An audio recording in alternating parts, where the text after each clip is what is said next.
నా పేరు సయ్యద్ రఫీ. రీసెంట్గా నేను నెరవేరిన కళ అనే సినిమా తీసిన. దాని సెన్సార్ స్క్రీనింగ్ జరిగింది. మెంబర్స్ ఎక్కడెక్కడ నెక్స్లైట్ అనే పదం ఉందో తొలగించమని చెప్పిండ్రు. నేను దాని గురించి ఆర్గ్యూ కూడా చేసిన. నేను వాళ్ళకి ఏమన్నా అంటే, ఒక వ్యవస్థ గురించి సినిమా తీసినప్పుడు నెక్స్లైట్ని నెక్స్లైట్ అనక ఏమంటాం, ఒక టెర్రరిస్ట్ని టెర్రరిస్ట్ అనకుండా ఏమంటాం. అప్పుడు వాళ్ళు అన్నారు, యాంటీ నేషనల్ వర్డ్ ఏది ఉన్నా కూడా తొలగించాల్సిందే అన్నారు. నేను అప్పుడు రూల్స్ చదివిన. దాంట్లో ఏం రాసి ఉన్నదంటే, యాంటీ నేషనల్ యాటిట్యూడ్ ఉన్న వర్డ్స్ తీయాలని చెప్పిండ్రు. అయితే నెక్స్లైట్ అనేది జస్ట్ ఒక పేరు, ఒక వ్యవస్థ పేరు.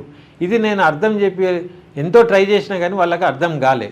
అయితే ఎన్నో సినిమాలు రీసెంట్గా ద నెక్సల్స్ అనే ఒకటి వచ్చింది, టెర్రరిస్ట్ అనే సినిమా వచ్చింది, మా నాన్న నెక్స్లైట్ అని వచ్చింది, పీపుల్స్ వార్ అనే సినిమా కూడా వచ్చింది. టైటిల్సే ఎలో చేసినప్పుడు, వట్టి డైలాగ్లో ఒక వ్యవస్థ గురించి ఉన్నప్పుడు మీరు దాన్ని ఎట్లా అబ్జెక్ట్ చేస్తారని నేను అడిగినా కూడా, నేనేమైనా నెక్స్లైట్ రావాలి అని నెక్సలిజంకి ఏమైనా బూస్టప్ ఇచ్చినా ఏమి ఇయ్యలే. నేను జస్ట్ ఆ నేపథ్యానికి నేను అట్లా వాడినా. అయితే ఇప్పుడు దీంతో నాకేం అర్థమైందంటే, ఈ సెంట్రల్ గవర్నమెంట్ ఎవరైతే మెంబర్షిప్లు ఇస్తారో అది ఏ క్రైటీరియాతో ఇస్తున్నారు వీళ్ళకు, దాని కొలమానం ఏంది, దానికి అర్హతలు ఏంది.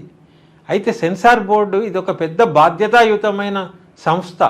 మేము ఎంతో కష్టపడి ఐడియాస్ని మొత్తం జమ చేసి అహర్నిశలు కృషి చేసి ఒక సినిమా తెచ్చి వాళ్ళ చేతిలో పెడితే, వాళ్ళకి అవగాహన లేక ఇట్లాంటి కటింగ్స్ ఇస్తే ఏం కావాలి సినిమా గతి. కాబట్టి సెన్సార్ బోర్డు వాళ్ళు ఒక క్రైటీరియా క్రియేట్ చేసి ఇట్లాంటి మెంబర్షిప్స్ ఇవ్వాలని చెప్పి విజ్ఞప్తి చేస్తున్నాం.